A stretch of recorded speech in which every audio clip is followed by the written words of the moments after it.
नमस्कार। आप देख रहे हैं स्पेशल कवरेज न्यूज। आप सबका स्वागत और अभिनंदन। एक बड़ी खबर ऐसी जिसे आप सुनेंगे तो चौंक जाएंगे। मोदी के पूर्व मंत्री ने खुलेआम मोदी और शाह के सामने चुनौती पेश कर दी।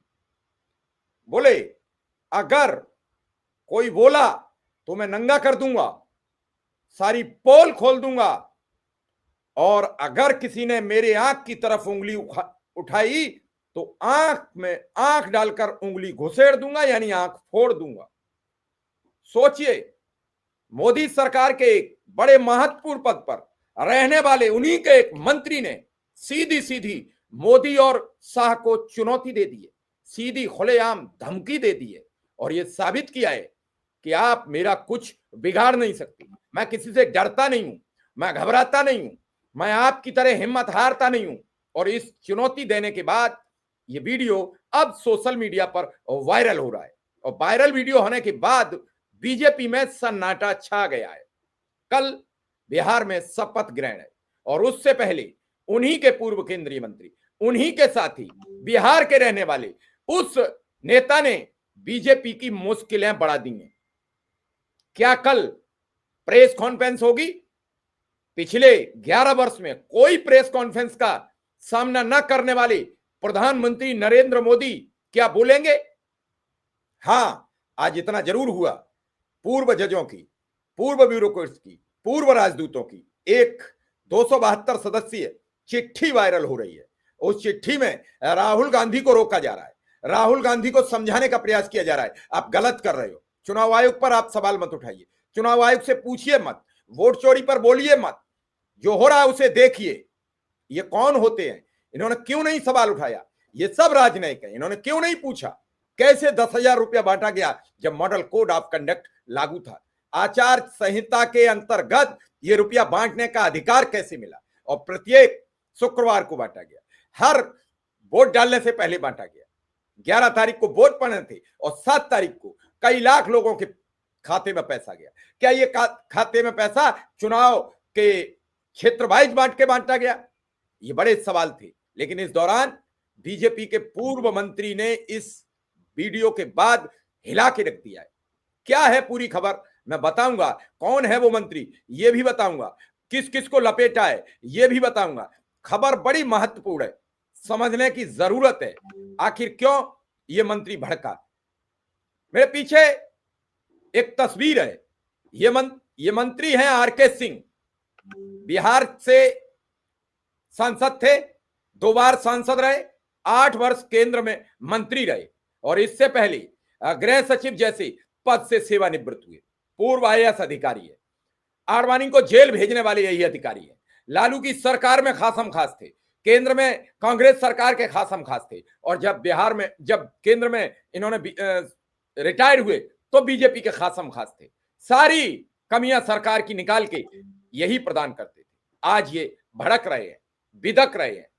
चुनाव हार गए 2024 का, उसके बाद बीजेपी पर हमला खोल दिया कि 62,000 करोड़ का रुपया कहां गया, कैसे दिया गया अडानी को। और ये सवाल नागबार गुजरा, बीजेपी ने इन्हें निकाल के बाहर कर दिया।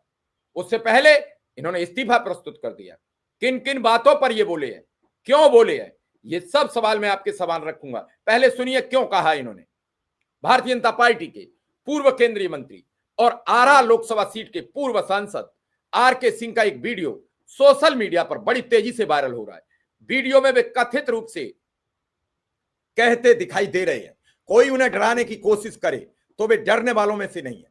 उन्होंने कहा, अगर कोई हम पर उंगली उठाएगा तो हम दोनों उंगली आंख में घुसेड़ देंगे, कोई कार्रवाई करके तो देखे, उसको मुंह छुपाने की जगह नहीं मिलेगी, नंगा कर दूंगा। ये सब अब सोशल मीडिया में सुर्खियां बन चुके हैं, और आज इसी पर यही नहीं रुके। वीडियो में उन्होंने आगे कहा कि हम शुरू से ऐसे रहे हैं, शांत है तो शांत है, लेकिन थोड़ा भी इधर उधर करिएगा तो नंगा करके रख देंगे। हालांकि इस वीडियो का समय, स्थान अभी तक पुष्टि नहीं हुई है। वीडियो के वायरल होने के बाद राजनीतिक हलकों में इसकी चर्चा हो गई है। बड़ी तेजी से सोशल मीडिया पर बड़े बड़े ट्विटर हैंडल से एक्स पर पोस्ट किया जा रहा है। यह विशेष रूप से इसलिए महत्वपूर्ण माना जा रहा है क्योंकि हाल ही में आर.के. सिंह ने भाजपा से इस्तीफा दे दिया था और बीजेपी ने उन्हें 6 साल के लिए निष्कासित कर दिया था। उन्होंने इस्तीफे से पहले उम्मीदवार चयन को लेकर पार्टी नेतृत्व पर नाराजगी जताई थी, उम्मीदवार को वोट न देने की अपील की थी। इसके अलावा उन्होंने बिजली क्षेत्र में बड़े वित्तीय अनियमितताओं का आरोप लगाया था, जिस पर पार्टी नेतृत्व ने उनसे स्पष्टीकरण मांगा। इसके तुरंत बाद उन्होंने भाजपा छोड़ने की घोषणा कर दी, अपना स्पष्टीकरण प्रस्तुत नहीं किया। राजनीतिक विश्लेषकों का कहना है कि आर.के. सिंह के इस वीडियो और उनके इस्तीफे के बाद आरा और उसके आसपास की राजनीतिक वातावरण में हलचल मच गई है। बीजेपी में भी कई लोग ये सवाल करते हुए नजर आएंगे कि आखिर आर.के. सिंह के सवाल में क्या रहस्य था, आर.के. सिंह पर ऐसा क्या कमी है, आर.के. सिंह के पास ऐसी बीजेपी की कौन सी नब्ज है जो खामोश है। और आर.के. सिंह ने जब इस जोड़ी पर हमला बोला तो बीजेपी से निष्कासन करने तक की उन्हें धमकी मिली, उन्हें निकाल दिया गया। वो इस जोड़ी के बीच की एक कड़ी बन गई। उन्होंने सवाल उठाया, उन्होंने अडानी के एक बिजली के टेंडर पर सवाल खड़ा किया। उन्होंने कहा 62,000 करोड़ का घोटाला है और उस घोटाले के बाद कई परतें खुलती चली गई। आखिर क्यों बीजेपी खामोश है, बीजेपी जवाब क्यों नहीं देती? इस 62,000 करोड़ के घोटाले पर, जो घोटाले की बात पर हमेशा खुलकर बोलते हैं, जब घोटालेबाज पार्टी में शामिल हो जाता है तो खामोश हो जाते हैं। ऐसे प्रधानमंत्री, हमारे स्वयंभू प्रधानमंत्री, एक चर्चित प्रधानमंत्री, नॉन बायोलॉजिकल प्रधानमंत्री, एक बहुत सोच समझकर बात कहने वाले प्रधानमंत्री, जो कट्टा कनपट्टा 6 फायर जाने 10 फायर 12 फायर क्या क्या बोलते रहते हैं, वो प्रधानमंत्री 62,000 करोड़ पर चुपचाप रह गए। पार्टी से निकाल दिया गया आर.के. सिंह को, उनकी बात नहीं सुनी गई। उन्होंने खुल के कहा कि पार्टी में बात तो होती है अपराध पर, लेकिन अपराधियों को टिकटों से नवाजा जाता है। वो रिपोर्ट भी आ गई एडीआर की। लेकिन क्या आर.के. सिंह को कोई महज इत्तेफाक था? आर.के. सिंह के पास कोई कमी है? भ्रष्टाचार के पेपर क्या उनके गलत हैं? गलत हैं तो प्रधानमंत्री नरेंद्र मोदी और अडानी ग्रुप उनके खिलाफ एक केस दर्ज कराए, केस दर्ज कराकर उनके खिलाफ कार्रवाई कराए। यही करती है भाजपा। भाजपा के पास किसी मामले के सबूत नहीं होते हैं, लेकिन भाजपा के समर्थक लोग, भाजपा के भक्त लोग मैदान में आ जाते हैं, वीडियो पर कमेंट करते हैं, उस एक पोस्ट पर कमेंट करते हैं। लेकिन क्या उस पोस्ट को रोकने के लिए उनके पास कोई सफल साधन है? ये सवाल कई बार उठाए। मैंने कहा कि राहुल गांधी वोट चोरी का आरोप लगाते हैं, राहुल गांधी वोट चोरी के सबूत लाते हैं, राहुल गांधी वोट चोरी की बात तीखी करते हैं। तो चुनाव आयोग जो संवैधानिक संस्था है, उसे अधिकार है वो राहुल गांधी के उन सभी रिकॉर्डों को, उन सभी वीडियोस को तथ्यात्मक विश्लेषण करे और उसी आधार पर उनके खिलाफ संगीन धाराओं में मुकदमा दर्ज कराए, वो आजीवन जेल में रहें। एक देश की लोकतंत्र पर, एक देश के संविधान पर जो हर समय गोल गोल घुमाने वाली बातें की जाती हैं, क्या क्यों राहुल गांधी को यह करने का अधिकार किसको दिया है?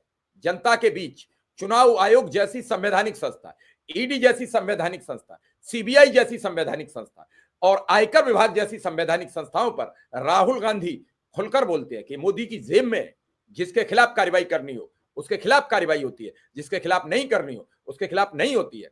फिर ये संवैधानिक संस्थाएं राहुल गांधी के खिलाफ केस दर्ज क्यों नहीं कराती? राहुल को जेल क्यों नहीं भेजा जाता?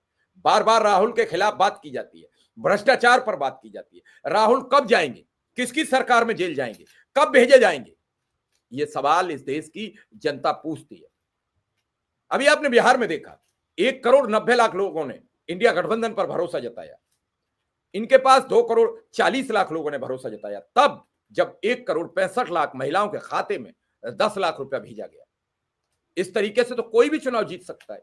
क्या मॉडल कोड ऑफ कंडक्ट जो चुनाव आदर्श आचार संहिता है, क्या उसका खुलकर उल्लंघन नहीं किया गया? लगातार 4 बार में प्रत्येक शुक्रवार को चुनाव के दौरान महिलाओं के खाते में पैसे भेजे गए और उसके बाद क्या सुचिता पूर्वक चुनाव की उम्मीद की जाएगी? हालांकि यह सवाल बड़ा है।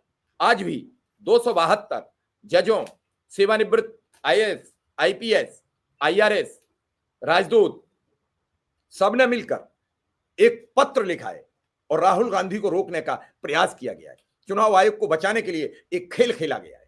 क्या इन सब पत्रों से, क्या इन सब बातों से मोदी की साख बनती है। और अगर साख बनती है तो क्या जरूरत आती है मध्य प्रदेश में लाडली बहना की, महाराष्ट्र में लाड़की बहना की, हरियाणा में और किसी योजना की, और बिहार में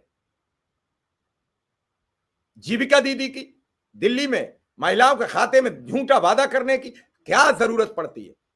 दिल्ली में चुनाव आयोग ईमानदार था तो केजरीवाल को क्यों नहीं महिलाओं के खाते में पैसे डालने दिए गए? क्यों नहीं अनुमति मिली? किसने रोका? तो आप विपक्ष की सरकार होगी तो आप काम नहीं करने दोगे, सत्ताधारी दल की सरकार होगी तो आप चीख चीख कर काम कराओगे। ये कब सिलसिला रुकेगा? ये नहीं रुका तो कैसे राज्यों में सत्ता परिवर्तन, सरकार जो वोटर चाहता है वो कैसे बदलेगा?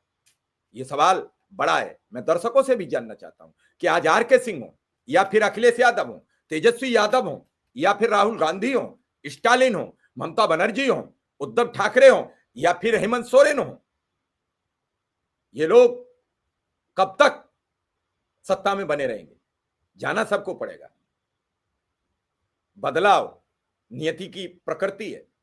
आज भी सुनने में आया है कि जेपी ग्रुप का जो एनर्जी पावर थी वो अडानी को हस्तांतरित हो गई। आज उनके शेयर बड़ी तेजी से भाग रहे थे। तो सारे ग्रुप्स खत्म हो जाएंगे, एक ग्रुप से बचेगा। यही तो आर.के. सिंह बता रहे हैं। यह देश की जनता कब समझेगी? आखिर अडानी ही मोदी है या मोदी ही अडानी है? यह कौन समझाएगा? कौन समझेगा? कल शपथ ग्रहण से पहले उनके इस वीडियो ने बिहार में एक घमासान तो मचा दिया है। शपथ किसी की हो, शपथ से पहले भी माहौल ऐसा नहीं था जो परिणाम आए, और शपथ के बाद भी क्या माहौल रहेगा, इस पर भी अभी सवालिया निशान लगे हैं। जंगल राज की चर्चा करने वाले मोदी और शाह आज बिहार में लगातार हत्याओं का सिलसिला जारी है, लगातार मौतों का सिलसिला जारी है। ये कब रुकेगा? प्रशासनिक अक्षमता, प्रशासनिक तैयारी, क्या ये कह के कि जंगल राज कैसे जनता मानेगी? जनता स्वीकार कर लेती है। आप लोग बड़े शालीनता से भावनात्मक भाषणों की चाशनी में लपेटकर लोगों को गुमराह करते हो। ये गुमराह कब तक होते रहेंगे मुझे नहीं मालूम, लेकिन ये गुमराह करने की कला एक दिन अपने आप ठंडी पड़ जाएगी। इस पर भी भरोसा रखिए और विश्वास रखिए। फिलहाल इस खबर में इतना ही। धन्यवाद, नमस्कार।